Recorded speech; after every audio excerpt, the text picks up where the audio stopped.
Hello, hello. Ari, we both went for the baseball hat. We look like, for all the world, like a couple of lover truckers. We are. We're a team. A couple of trucker lovers. I'm making. Are you on your detox?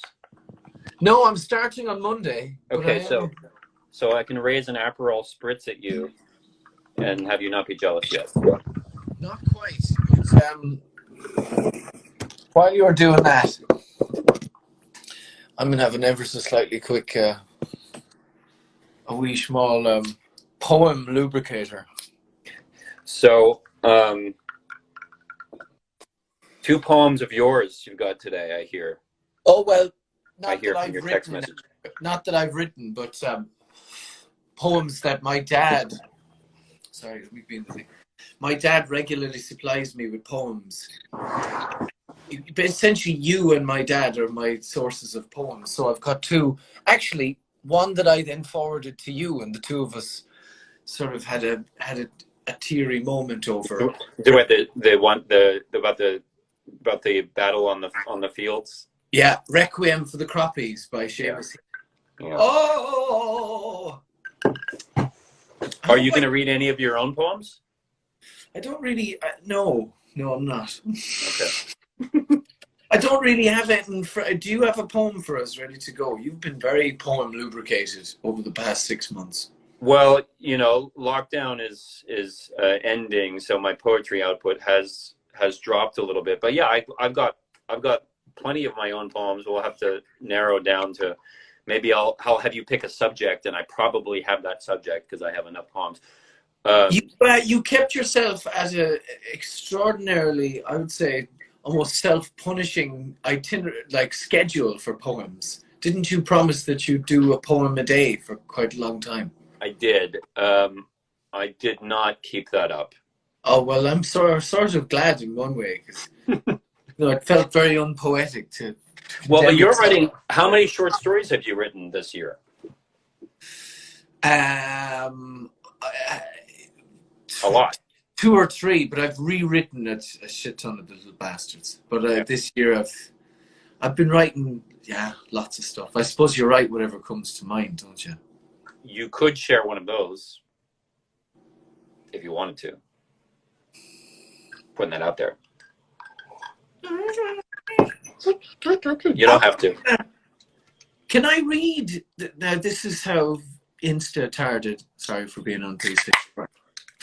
I am, where I'm not sure if you can read something off Word or read something off the internet while this IGTV thing is happening. It's not going to freeze me. I think it'll turn your screen black. I don't think it'll cut off, but it'll make your screen black. It won't be that awesome for the viewer. But okay, I have a plan because you have a laptop. I'm in my next door neighbor Mike's house. But what I'm going to do is ask for Mike's laptop or phone. I am so immediately next to my gaff that all of you can take a walk with me. Oh, nice. And I could walk everyone down to the beach. Those who are far from the beach, although I might lose reception, but well, I don't lose reception, but I will definitely gain reception because I'm going to drift back into the Wi-Fi. I could take everyone surfing. Yeah, can you perform poems from atop a surfboard, please? Yeah. I think that's my next money-making venture. It's surfing poet. It's an Instagram gimmick. It could work. I've become a real Californian, finally. Well, yeah. Why have you been an artificial Californian up to now? Well, I didn't surf until recently.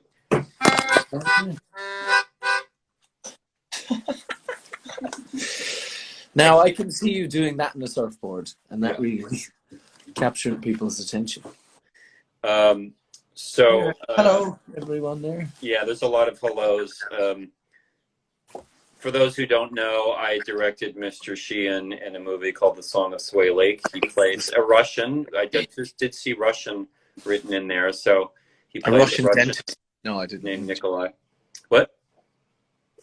I just made it. I said a Russian dentist, like a twit, which I wasn't a dentist. Here, Mike, I'll be back in a very short while, right?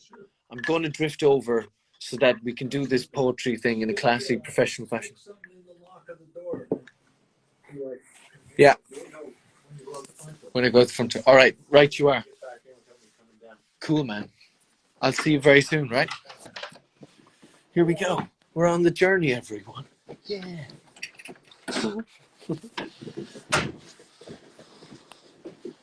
Oh. So anyway, Ari. Yes. You've been improving at the old surfing anyway. Yeah, my surfing is getting better. I'm still officially a beginner, I think, but I can stand up on waves. Ooh. So, you know, if they're not too big.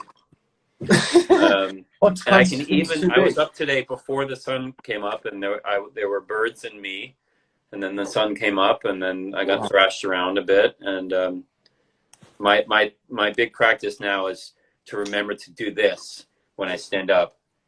It's like, oh, I'm having a good time. And if I remember to relax and do this stupid, you know, hang ten, what's up, bro, you know, thing with my hand, that tells the rest of my body to relax, and I can surf better if I do that. I love that. You can't just tell your body to relax. You have to do it you have to go via your shake, your handshake. Yeah. Surfing dude left hand. Someone's asking you to say "Hola, amo Mexico," but do you speak? Hola, amo Mexico. Ah. What does that mean? I am Mexico. Hablar español. Or I love Mexico, is it? Te amo. Oh, I forgot. Te amo, Mexico. Hello, Brookie. I'm home. You're home? Yeah. I live in a shed these days. Yeah. You know, I was thinking of sending you a coat of arms. Sheehan coat of arms. Oh, really? For your home there. Before I stumbled on the idea of getting you a Seamus Haney thing. But I was trying to find something special, and I had vision of like your fireplace and the Sheehan family arms hanging over it, but I couldn't find any that looked legit. They all instead of two vertical lines, the Sheehan crest is two flamingos in sunglasses. Yeah. It is a bird, though. Is it? Yeah. Is it a bird? I don't even know what it is. Crikey. I can't remember. But yeah, I think there was one bird on it. What about the Gold or Dilworth family coat of arms? I mean, I don't need a coat of arms because my last name is Gold, so it's just gold. It's just a hunk of gold. It's the gold standard. Yeah. Hey. Beautiful thing. Now I'm going to set you up good and proper. Are you getting another phone to read off of? Yeah, I've just got my laptop here, innit? This is very high tech. We're getting more Spanish there. I think our poor audience there I love you. wouldn't have had to tolerate all the build-up. You know, we would perhaps.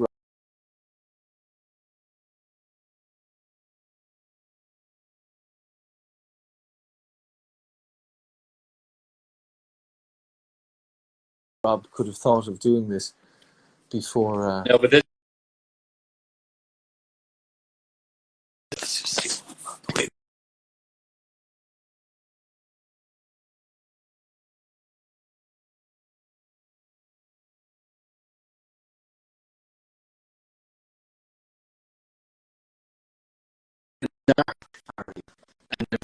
Seen that in York? Oh, there he is. Hello. Hello. So why don't you kick us off, Ari? You Me? You're more in a state of preparation. Okay, so do you have a subject that you would like me to do a poem about? Pocket fluff. No, a subject. A general, you know, life, death, love, passion, internet, hope, desire, trees, birds. You pick something. What about desirous birds? Okay, desirous birds. Desirous birds. This is called the adolescent owl. Is the owl afraid tumbling eye over eye toward a cushion of branches, wondering how hard he's supposed to work to soar to the next ash? Or is this one hoping Ma will come, put his laziness out of its misery, drag him by one talon for one last upside down carnival ride up the zipper to the perch where he can blink at the screeches under the moon? No, maybe it's time for this adolescent out. Flap harder. Magic when the wind lifts you up, presses your breast like an invisible hand, and flings you toward the tippy top of paradise. Oh, that was beautiful. You broke up about 2/3 the way in through the poem for a while, but most of it that I got was... Well, basically the owl, it's an owl. I don't know, I'm not sure what you lost, but... Oh, nothing. No, most of it we got, I think. I got. Okay. But it was fab. So, there you go. Right. Can I request something of you, or you have something prepared? You want to go to the Seamus Haney poem that made us cry? Go on. What was you requesting? Since I requested something of you. Well, I mean, as a subject, I would love for you to. Why don't you talk about death? Death. Yeah. Ooh. Say this not to be morbid, but you know, death. You know, in Buddhism, the idea that you're constantly, you know, some Buddhists will have a skull on their T-shirt or whatever, and the idea is like death, and start laughing at it, and you can say, okay, yeah, right, that's what happens. That's what happened. Big whoopee can become a wonderful, cheerful thing. So, yeah. death could be. I wrote in a short, you know, which didn't quite make it, but there was a line that went something along the lines of, you'd imagine death, like all bodily functions, would be quite nice, like farting, sneezing, shitting, coming, etc. And then the character goes like, wrong, or not true, or whatever the fuck it was. But that's a point, that I genuinely think that dying is probably quite a pleasurable bodily experience. If you're passing away in a bed as opposed to getting hit in the legs by a Toyota Corolla. I'm saying, like, when the actual just the leg there passing away. The recorded last words of Steve Jobs were, "Wow, make the laptops thinner." No, sorry. Yeah. What was it? Apparently was wow, oh wow. Wow, really?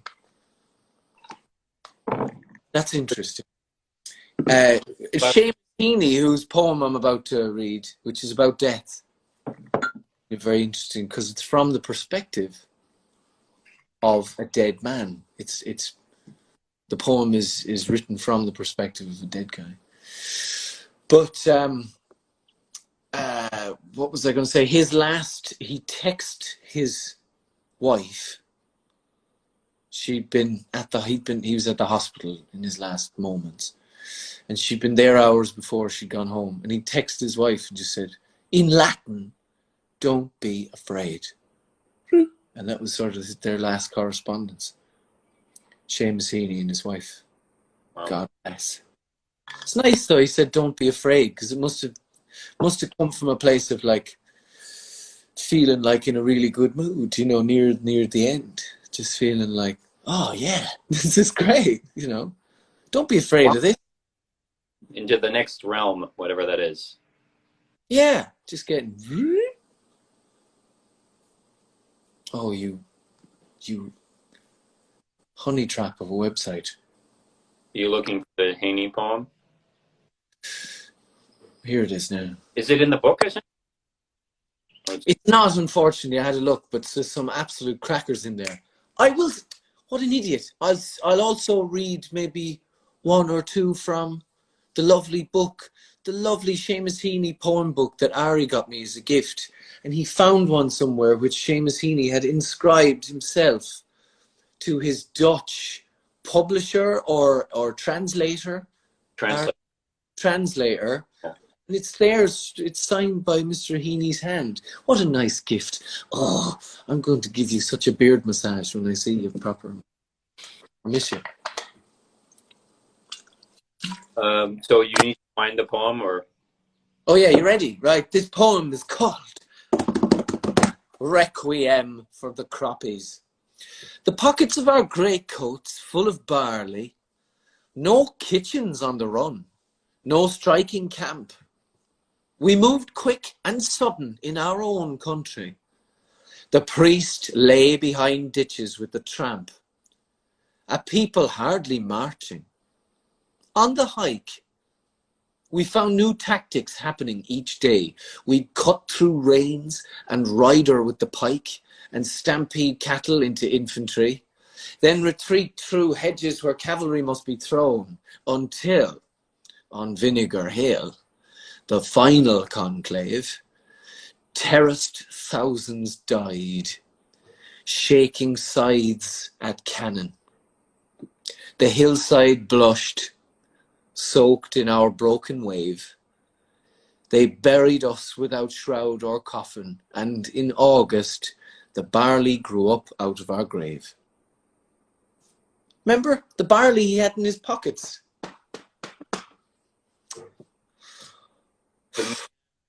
Writes good poems. The hillside blushed, and that also, that's like the blood of the soul of the Irish patriots, or the flowers that, I guess there's a certain red flower that blooms at the time of year as well. So it's like, but he manages to say both about nature, yeah, and death at the same time. And Mother Nature watching us being embarrassed on our behalf. Yeah. Sure. Yes. Oh, look, everyone. I've been besieged by ants. Hang on, can you see He's a carpenter ant. Watch this. Goodbye! I don't kill him, but sometimes you need to, Where do you send him? lick him and take him down a peg. What? Where do you send him? Onto the kitchen floor. He's grand. They're indestructible. They're like little Olympic bodybuilders, little savages.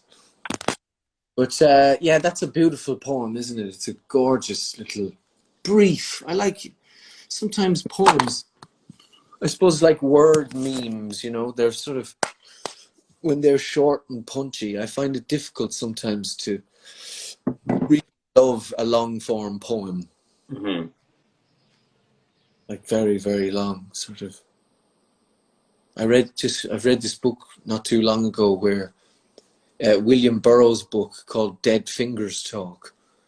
And it is in fact 3 novels: The Naked Lunch, The Soft Machine, and The Ticket That Exploded, 3 William Burroughs novels, all splodged together, and even for many, many pages, just cut up. Like just such a, and then like Allen Ginsberg used to do that for him, would cut up his work and arrange it. And I think Nick himself was greatly edited by Allen Ginsberg. wow, right, yeah. My dad was very good friends with Ginsberg, knew Burroughs a little bit, and Burroughs invited him over for dinner, for like a poet's dinner, writer's dinner.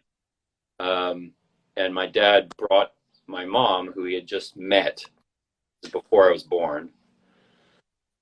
And apparently Burroughs was not really so much a fan of women in general. And was incensed Dad had brought his date, my mother, to his apartment house. And so as he was preparing the salad for the dinner guest, he, in front of everybody, urinated on the lettuce. Oh.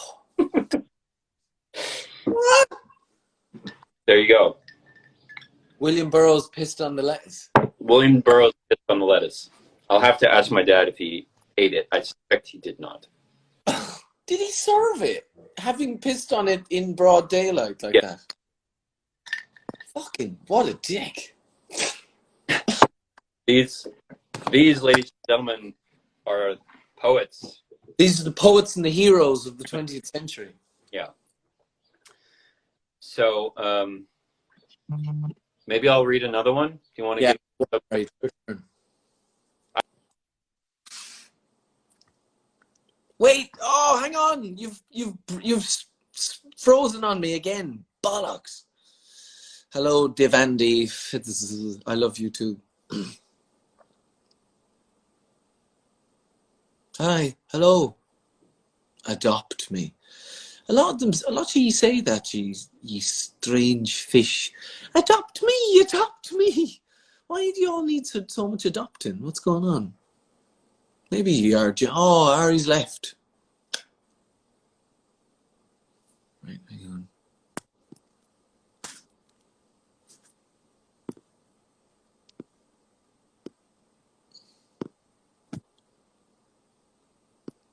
God, I don't know how this Instagram thing ever caught on. I find it cumbersome and confusing.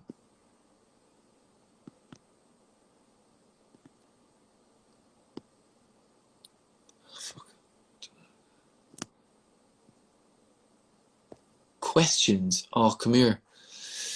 I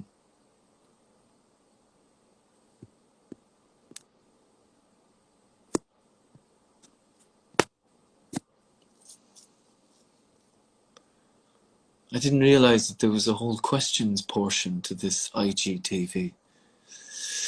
We should do a meditation one of these. That'd be quite nice. I like watching Russell Brand's meditations, ones of these sometimes. They're very beneficial. I don't have favorite things. I don't really have favorite things. I don't have a rank, an inner rank inside me. Like, I can't compare the concept of a book to the concept of another book and go, that concept rubs me up even better than that one. It just doesn't work that way. I don't know. Invite Aidan Gallagher. Aidan might be busy. We did not. Wow. Not alert. My phone was in the sun and it overheated, which is kind of just crazy. Amateur hour, Ari. Yeah. You sell these poetry things, and then sometimes you don't show up. You stiff me. Wait, that's you. You overheat the stupid phone. Here. I'll put on my crown to say, I get to decide when I sign on and sign off. Ari also owns a hat that's made out of a mushroom, which that's true. I have it right here. I think is this was made in Romania. They make these hats. They're called Amadou Hats, and it's those hard like discs that grow on the side of trees. Oh yeah. And then they cure it into a kind of I would say vegetarian leather, but it's more like a fungitarian leather. Fungitarian. Yeah. I was importing these, or I had an attempted little business scheme in between movies where I was going to import mushroom hats. But, you know, I'm going to get my drink, which is in the sunroom. I'll be right back. Not the world of pragmatists, ladies and gentlemen. It's the world of poets. The man was going to start a business importing mushroom hats. That's who we're dealing with. Yes. They make coffins out of mushrooms now. You see that? Someone wrote that. That's amazing. They make coffins out of mushrooms? That's a good idea. Yeah, because then the mushrooms start digesting the person. Really is the correct. Literally the opposite Christian idea, which is preserve the body at all. Yeah. Put it in the ground and preserve it at all costs. But that's, you know, I suppose it was the ancient Egyptians and lots of other ones, the Anglo-Saxons. That's true. It's not just the Christians. People in history. So, do you want another poem? Hit me, baby. Do you want to choose a subject, or you want me to? I want you to give us a poem which give us an optimistic look at confinement, Ari, because over here in Toronto, we're about to go back into another confinement. Really? Wow. Okay. We're going backwards, not forwards. Let me. Midnight tonight. Optimistic view of confinement. Okay. Okay. Let's give those Canadian sex bots something to hope for. I think I know what could be considered an optimistic view. Okay. It's called, if I can find it, The Flying Girl. The Flying Girl is inside of a cage. And this is related to the project that you have helped me with, my future project that say no more. Wink, wink. Okay. So the flying girl, she's in a cage. This little setup there. The world was beautiful until you came in, thinking you had no wing. Be pretty. Be tough. Be pretty tough. Pretty and tough and still thrown in a cage. You kneel in the aviary and put on the lipstick. An ant, as a reference to your carpenter ant, an ant is buried in purple clay. The birds sleep beside you. You smash your reflection and glass rains down on their feathers. It's only me, you say. The caged post pins your robot heart. You could stay here in confinement and dream forever. Mud warm against your belly, stench of overcooked cricket burger in the air. But behind the bars of the cage, the cool night air raises a single string from the roof tarp. It rises, falls, rises. That string is freer than you. Breathe and push, push and breathe. So you ball your fists into the mud and push. You fly above the traffic, asking, do these demons chase me or guard me? They are your flock, completing the work of your grandmothers, releasing your flight, rising from broken glass, asking the air to carry you over hard pavement, pavement so hard it can't resist the pushing of a single weed. Beauty is nature's trick to get us to see. It is not hard to fly when we awaken to our gentle power. Is that optimistic enough for you? Gentle power. Gentle power. So that is about T, the character who I'm going to say out loud. I'll just say her name is T from the show that I sent. What's it called again? What's it called? It's called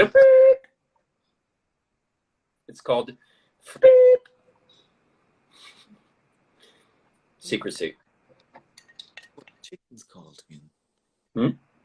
It's annoying my brain that I can't remember that. It's okay. Fog down. Fog down. Here, I'll continue on the Seamus Heaney. Oh, is this the book that I sent you? Of a naturalist. Right.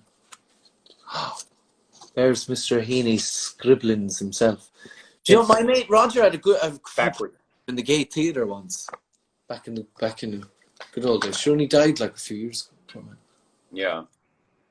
The inscription is by William Blake. Can you read that? Because it's backwards when you show it, or for me anyway, it was in reverse. It is a beautiful quote. Which one? Oh, yes. The inscription: the bird a nest, the spider a web, man friendship. With good wishes for juiced. Fair play to you. That's like the I heard a Michael Douglas thing. He says when you go to a certain territory, you got to look after your voice, which is basically what Seamus was doing here with Juiced, because Juiced is Seamus's voice in Holland. Yeah. Had to make sure he was good. When you get dubbed, have you watched yourself dubbed into like German television, for example? Only until I could get out of the aisle of the cinema and go leave. It was horrendous. No, I just I've heard a small. Yeah, I've heard like Spanish and Italian and German and stuff. Yeah. How Where do you yourself in Spanish? There's a lot of Spanish speakers in your crowd. I suppose I speak quite quickly in English, but the guy sounds like he's speaking about 900 miles an hour in Spanish. Yeah. Like the words are being pronounced very quickly. Mm-hmm. I'm not slagging you off, dude, whoever you are, because you're probably the same dude every time. Yeah. Because you develop your whole lifelong. They'll hire the same actor to dub the same actor, and like the guy who does Tom Cruise in Germany, like is a star because he's always the voice of Tom Cruise. That's whose voice they hear. It's funny. My friend Julian is an actor, and he used to do Tom Cruise's voice for movie trailers because they were like, they can't get Tom Cruise in to do if they needed any little bits or pieces to link trailers or whatever else. So they just got Julian to do it. So Julian, because he's not from America, he came to Los Angeles and someone gave him the advice that he should pick an actor that he loves and just learn the American accent through learning their voice, kind of thing. Which is, it's no troubling advice, but yeah, he chose Tom Cruise. Yeah. So he doesn't relax well. He's just always intense. Yeah. He's always sort of grinding his teeth slightly. Yeah. Here, what? Let's have a poem from Death of a Naturalist. Right. Oh, that one was on my school syllabus. Let's leave him alone. We don't want that one. Hang on. There. Oh yeah, here now. Look, listen. This one is called Scaffolding. Scaffolding. We all know what scaffolding is. It's that structure going up the side of a building when it needs repairs. Masons, when they start upon a building, are careful to test out the scaffolding. Make sure that planks won't slip at busy points. Secure all ladders, tighten bolted joints. And yet all this comes down when the job's done, showing off walls of sure and solid stone. So if, my dear, there sometimes seem to be old bridges breaking between you and me, never fear. We may let the scaffolds fall, confident that we have built our wall.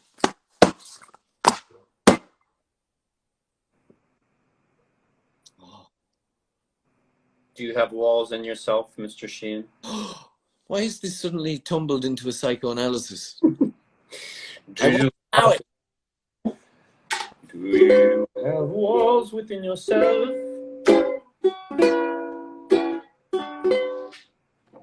Do you have walls within yourself that you try to break down with Wine Women Song? Do you know what? I was looking at an architect fella earlier that my friend showed me called Tadao Ando, who is I think Japanese man, but he makes these very, very big concrete wall type structures. There's an artist's retreat in Mexico that he built, and it's a vast wall that runs parallel to the coast for about 100 meters that sort of separates public events from private events for this artist's retreat. And then there's kind of entrances way through it and stuff. It's called the Bosco Sodi Retreat.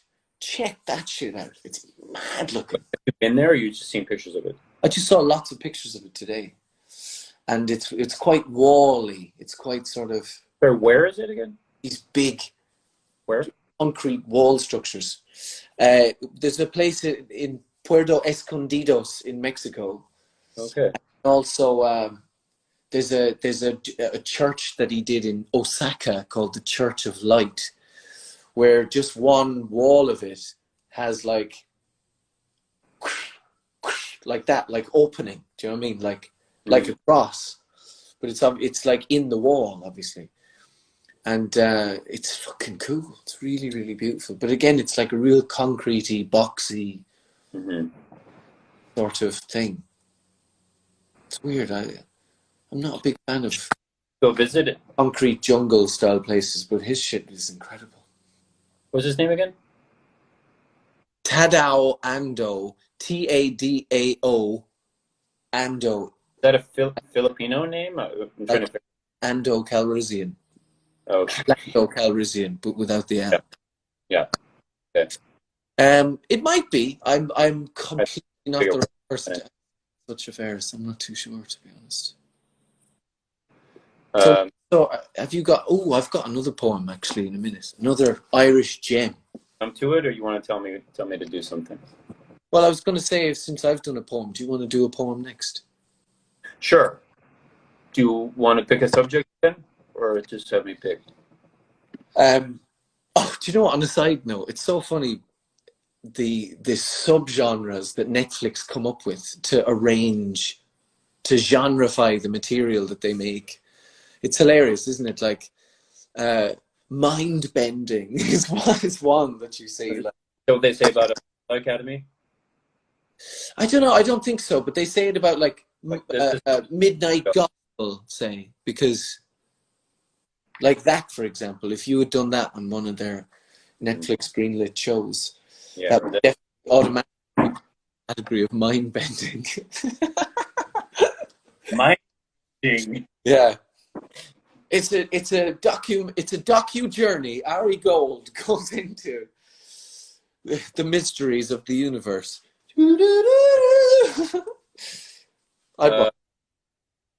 No, but if you watch Midnight Gospel, which Midnight Gospel is a show on Netflix, which is very, very, very kooky animation. I believe it's the team who did Adventure Time. And it's all about sort of being shot into a anus in a spacecraft that is in fact a sort of a virtual simulation. Character ending up on different planets and experiencing different things. But really that's just the sort of gimmicky setup to some very interesting conversations between him and people who meditate, for example, or him and his mother, or so it's sort of like a podcast with animation. Giant carpenter ant.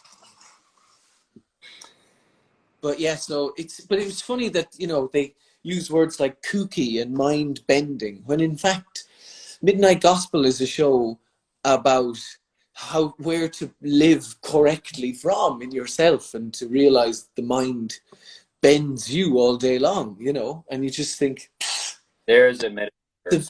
It's a very telling adjective that Netflix put on it, because it's created by people who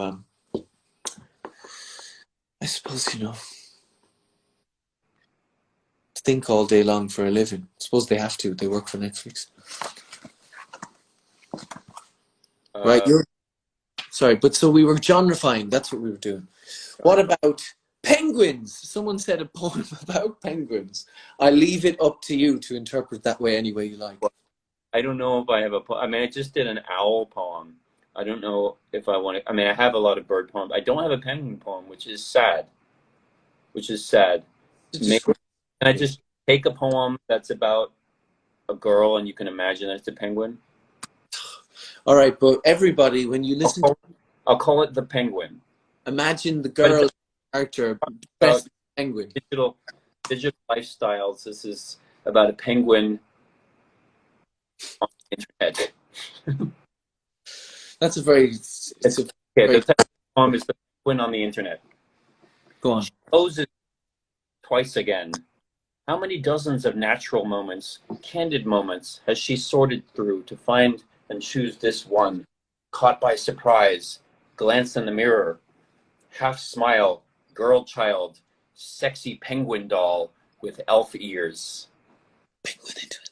Her favorite photo, a dozen male penguins and 100 unknown others. Her face sliced off at the pouting upper penguin lip. $15 for my natural moments. $15 for my intimacies.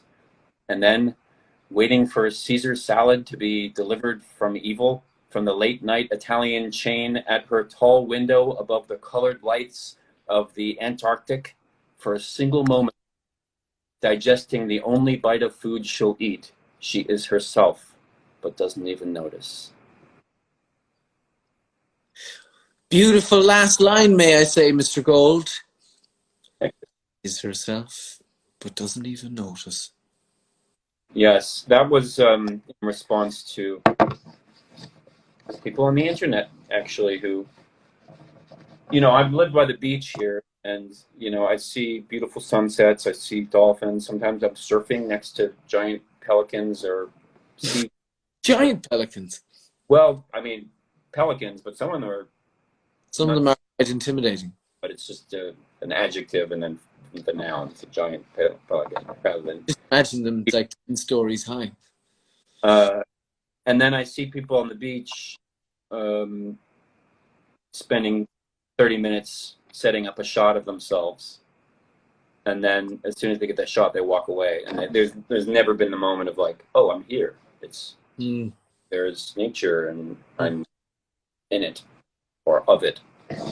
I went on holidays to Bali a couple of years back, and I went to this nice temple called Goa Gaja, and I hired this Hindu priest fella to show us around it and give us a bit of history. And there was one bit of it with 7 chakra stone statues, and out of each statue there was a fountain of water coming out, but at different points up along the body, right? And it was a very lovely thing. And he said, this is about making an oath to yourself. You go in and you be mindful in the body, and you go in and you wash yourself with the water. It's up to your ankles, and you basically set an intention, that type of thing. So later on, we were walking around, and there were lots of Italian and American tourists in the fountain, all with their arms around statues like this, and going, "Take the photograph! Take the photograph! Take the fucking photograph!" and sort of shouting and roaring. And there wasn't any sort of sense of meaning attached to it. It was entirely decorative for them. They were sort of just getting it on digital archive. I was, at the time, I went, "What do you think of that then, G'day?" I mean, it's annoying, they don't spend 5 minutes, like, investing into what the thing actually means. And he just sort of went, "Dude, but that's what they do." That's where they are. That's what they do. It's up to you how you want to feel about it. Well, it's good.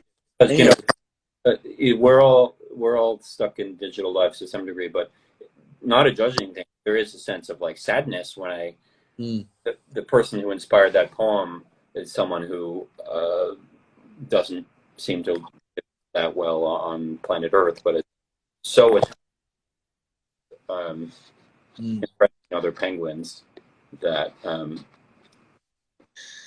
should be here. I could hear you better. Every time you talk, you go out for half. Okay, maybe I'll hold this. I'll hold this. I think it's because it's against the table, cutting off. Time and time. Anyway, the person that I know that the penguin poem was inspired by is unable to be in the present because she's always manufacturing an image of herself for other penguins. And it's a high tax to pay when you're manufacturing an idealized version of yourself digitally. Well, the price is your life. The price is we're here on the planet for a short amount of time. What? Yeah, continual present moment. It's sort of all we have. And that's why I was just about to lightly complain again that I just don't know how this Instagram thing caught on, because it just does feel, it's very great that we can talk to each other via the face right now, but we could do that via other software. And like the mail. Well, actually, or telepathy, right? Because telepathy, there are people who have that skill, and maybe one day there will be a scientific explanation for it. No, you can quantum entangle two quarks or whatever they are, the smallest molecules in the universe, and then you can put them at either end of the galaxy, quantum entangled, and flick one, stimulate one, and the other will do simultaneously. It's the same thing. They experience like time-space continuum differently to us, but we can observe them doing it. Isn't that strange? Yeah. Well, this is how maybe an explanation for how some people can see the future, or some people can hear what other people are thinking, or whatever. Absolutely, yeah. and this has been proven over and over again, and whether there's a religious or scientific explanation may ultimately be meaningless. That distinction may be meaningless. Yeah. So. Alan Watts said a beautiful thing, Ari. He said, when we split the healer into the doctor and the spiritualist, or the clergyman, we impoverished both, because we gave the clergyman authority over the spirit, and we gave the doctor the authority over the body. But really, they are one and the same, and they're obviously, intimately linked and so on.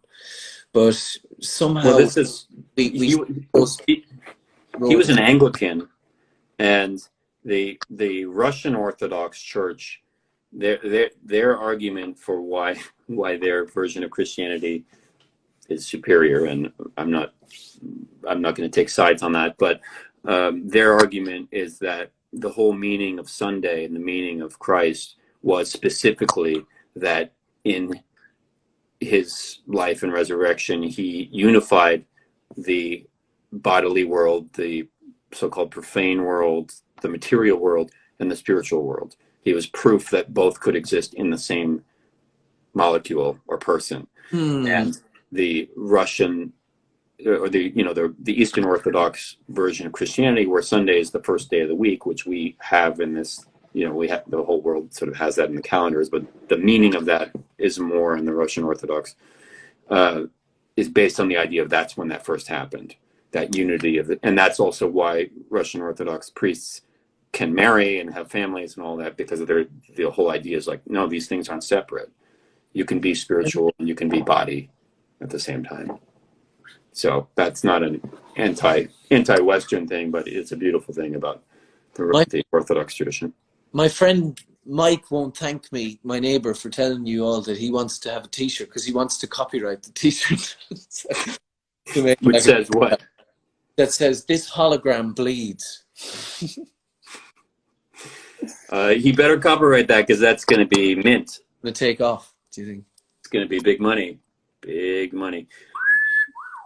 I'm back over there and telling my blue is idea all over Instagram now. It's your turn for a poem, sir. And also, Rosie Mike's, the truth is that was a pet name my mother called me. Now, this is, and I'm probably, I haven't moved very far from the womb. Okay, thank you. I got a correction on that, but okay. About the Sunday, anyway, whatever. Well, yeah. I stand. Go on, what's the correction? Go on. Something about the rush of the read starts with Monday. On Sunday, okay. No, rest. What I got, well, whoever's writing this, I read a book by an Orthodox priest who specifically talked about the day, or what's called the day of rest here, not being rest, but actually unification, and the idea of rest being something that Western Europe imposed on the idea of this spiritual and temporal unification. And this was from a priest. It was a book by a priest that I read. That's interesting, though, as you think of the day of rest, which gives you an industrialization feeling, because exactly rest, Monday, work. Yeah, work, it's not about rest, it's about unification, which is, to me, a quite beautiful notion. I'm eating cereal. Someone's eating cereal on the cereal pan. Okay. Stop it. Okay, no, don't stop it. My first movie has a lot of cereal in it. There's a whole cereal subplot to Adventures of Power. Movie, The Song of Sway Lake? No, but the first movie, the one that you're not in, Adventures of Power, my character is obsessed with cereal. I was guzzling cereal. It made me sick to watch it. Yeah. All right, you got a poem for us. By Mr. William Butler Yeats, another Irish fellow. And this poem, it's about the magic, mystic history of Ireland, the invisible history. It's called The Host of the Air. O'Driscoll drove with a song the wild duck and the drake from the tall and the tufted reeds of the Drear Heart Lake. And he saw how the reeds grew dark at the coming of night tide, and dreamed of the long dim hair of Bridget, his bride. He heard while he sang and dreamed a piper piping away, and never was piping so sad, and never was piping so gay. And he saw young men and young girls who danced on a level place, and Bridget, his bride, among them, with a sad and a gay face. The dancers crowded about him, and many a sweet thing said, and a young man brought him red wine and a young girl white bread. But Bridget drew him by the sleeve away from the merry bands to old men playing at cards with a twinkling of ancient hands. The bread and the wine had a doom, for these were the host of the air.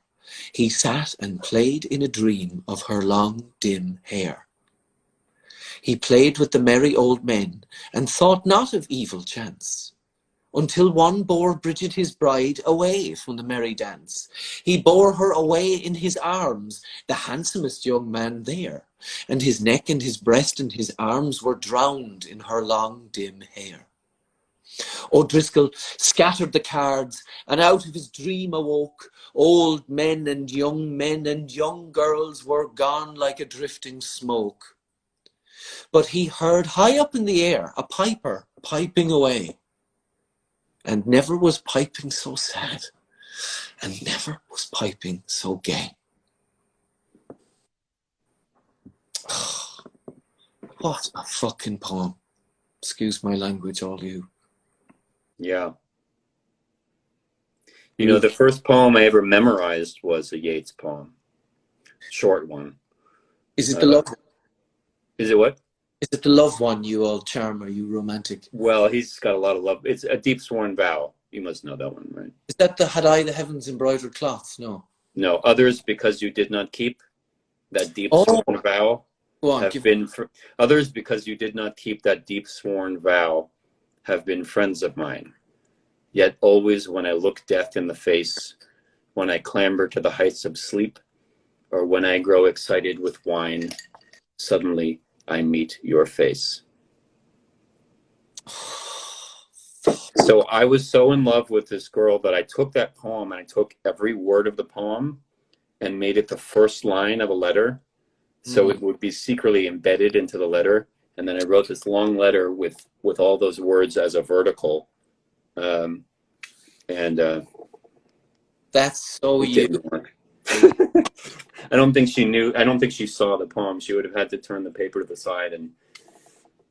But anyway. Just reminded me of a film called Under the Silver Lake. Surely you've seen that film, Under the Silver Lake, have you? I think you told me about this a few weeks ago, and I need to see it because it's in the neighborhood I used to live in, that you've stayed in my house. Well, me and you used to go out on those swan, what are they called? The little push fellas in the pond. Oh, that's in Echo Park, the next neighborhood over. Yeah, all around Silver Lake in Echo Park. It's and it's also a guy sort of discovering messages like that where he shouldn't discover them. He's sort of reading into signs. Secret messages. Yeah. Mm-hmm. And I think you would really buzz off it because you make secret messages. It's true. It's true. Swans. I'm just seeing people. There's so much Spanish here. Yes. Hola, españolos y españolas. Mi español. Es perfecto. Es patético. Tu español es patético. Ahora. No, I'm proper. Tenemos problemas de comunicar con la gente. No lo sé, es un problema. Sí. Why we both become very nasal when we speak Spanish? It's sort of clownish and. Well, although I listen to like Manu Chao. Yes, I will save the life. Oh, I like Manu Chao, but it's interesting when he speaks Spanish, fluently as his parents were Spanish and he grew up in France, I guess. When he sings in French, he sings very in French. And when he switches to Spanish, he's suddenly, he goes to his nose. The language is the last bit of it to happen, isn't it? The words are the kind of the last member of a baton relay team. Because that's why, again, like Twitter and stuff frustrates you because you get like someone makes a really haphazard comment this big out with the words and you sort of go. but that's like the tip of the iceberg of the wholeness of the communication that you're. Yeah. I'm not excusing everything on Twitter, of course not, but I don't know. I think people get wound up needlessly a lot because they're only getting a portion of the communication. Mm-hmm. Communicate. Do you tweet much? No. Once in a while, you give some shout out to the planet, our planet. What? Oh, yeah, I just gone about hippie climate change stuff. Oh, here's a lovely thing. I have a neighbour here, this lovely man, Carton. And he's a gorgeous Jamaican fella and a master fucking grower. This guy can grow like every year, starting from about now. His front garden, which is quite small in here, but the back garden's really, really big. And every square inch is covered in vegetables and plants and trees. Everything, everywhere. And so today I was walking back with a friend of mine. And he goes, here, come here.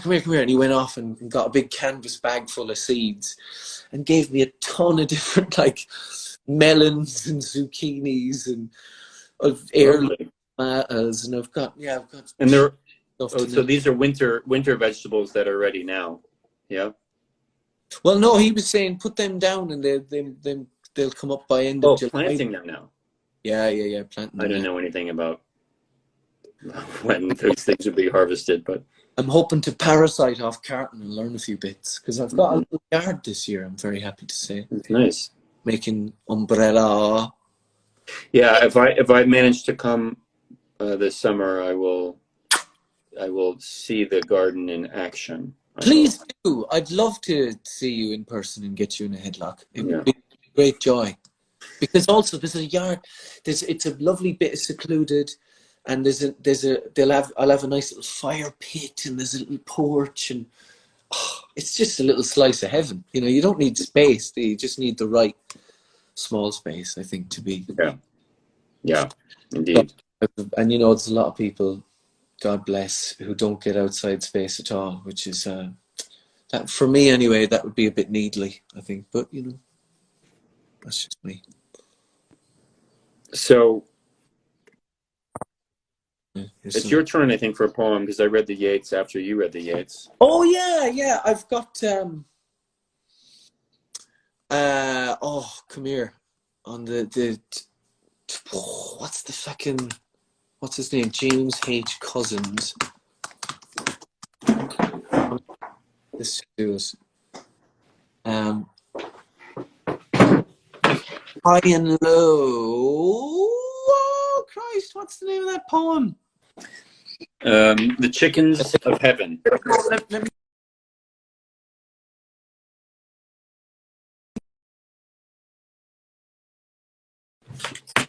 I lost I'm you. back. I'm back with the. Yeah, I went into my Signal channel.